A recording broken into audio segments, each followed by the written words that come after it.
ఈరోజు ఆర్మూర్ పద్మశాలి పట్టణ సంఘ సర్వసభ్య సమావేశం ఏర్పాటు చేసి అదేవిధంగా ఈరోజే పట్టణ అధ్యక్షుడిగా ఎన్నుకోవడం జరిగింది. దానికి అధ్యక్షునిగా నన్ను ఎన్నుకోవడం చాలా ఆనందంగా ఉంది. తప్పకుండా మా పట్టణ సంఘ సభ్యుల సూచన మేరకు అదేవిధంగా ఈ సంఘానికి సలహాదారులుగా ఉన్నటువంటి వారి సూచన మేరకు ఈ నా 2 సంవత్సరాల పీరియడ్లో తప్పకుండా మాకున్నటువంటి కన్స్ట్రక్షన్స్లో ఆగిపోయినటువంటి కమ్యూనిటీ హాల్ని పూర్తి చేస్తానని, ఆ భవన నిర్మాణాన్ని కంప్లీట్ చేస్తానని ఈ సందర్భంలో తెలియజేస్తూ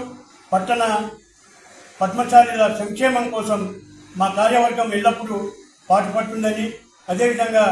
పట్టణ సంఘంలో జరిగేటటువంటి కార్యక్రమాలన్నిటి కూడా విజయవంతం చేయడానికి మా కార్యవర్గం ముందుంటుందని, కార్యవర్గ సలహాదారుల సూచనల మేరకు ఈ 2 సంవత్సరాలు ఎటువంటి లోటుపాట్లు లేకుండా నిజాయితీగా నీతిగా అభివృద్ధి కార్యక్రమంలో ఉంటామని తెలియజేస్తూ అందరికీ మరొకసారి ధన్యవాదాలు తెలియజేస్తూ జై మార్కండే. ఆర్మూర్ పట్టణ పద్మశాలి సంఘం అధ్యక్ష కార్యదర్శులను నూతనంగా ఎన్నుకోవడానికి సర్వసభ సమావేశం ఏర్పాటు చేయడం జరిగింది. అయితే ఈ సమావేశంలో నూతన అధ్యక్షులుగా మోహన్ దాస్ గారు, ప్రధాన కార్యదర్శిగా రమాకాంత్ గారు, కోశాధికారిగా మత్తుల భాస్కర్ గారు,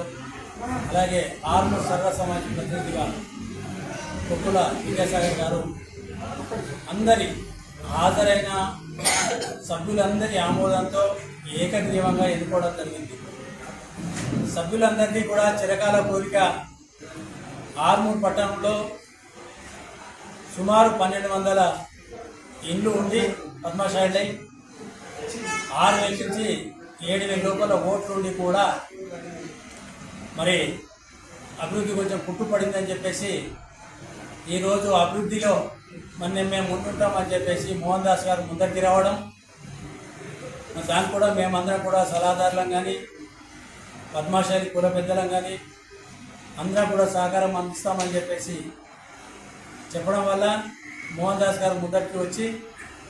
ఆ యొక్క కమ్యూనిటీ హాల్ని కంప్లీట్ చేస్తా అని చెప్పేసి 2 సంవత్సరాల లోపల కంప్లీట్ చేస్తా అని చెప్పేసి చెప్పడం వల్ల ఆయన అధ్యక్షునిగా ఇవాళ కార్యవర్గంలో ఉన్న ప్రధాన కార్యదర్శి కోశాధికారి ఎన్నుకోవడం జరిగింది ఏకగ్రీవంగా. మరి మా సూచన మేరకు వారు ఏదైతే ముందర ఉండి ఆ యొక్క కమ్యూనిటీ హాల్ని కంప్లీట్ చేయాలనుకుంటున్నారో మేమంతా కూడా ఆర్మూర్ పట్టణంలో ఉన్న మరి మేధావులు కానీ వ్యాపారస్తులు కానీ రాజకీయ నాయకులను కూడా అందరినీ కలుపుకొని విధంగా మేము కూడా ప్రయత్నాన్ని చేస్తాము. ఆయనకు 100 రకాల సహాయ సహకారాలు అందిస్తామని చెప్పేసి మరి ఆయనకున్న పీరియడ్ లోపల 2 సంవత్సరాల లోపల బిల్డింగ్ ఏదైతే కమ్యూనిటీ హాల్ బిల్డింగ్ కంప్లీట్ కావడానికి మరి మేము శాయశక్తుల ప్రయత్నం చేస్తామని చెప్పేసి తెలియజేసుకుంటూ మరి ఈరోజు అందరి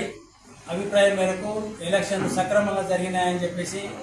ఎక్కడ కూడా లోటుపాట్లు జరగకుండా సభ్యులందరి ఆమోదంతో ఏకగ్రీవంగా ఎన్నికలు నిర్వహించుకోవడం,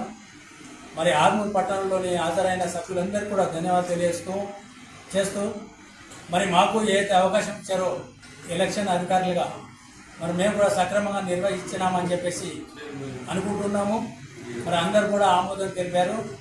దీని అంతటి కూడా సభ్యుల సహకారం లేకుండా ఏది జరగదు కాబట్టి సభ్యులందరి సహకారంతో ఈ యొక్క కార్యక్రమాన్ని విజయవంతం చేశామని చెప్పేసి తెలియజేస్తున్నాం.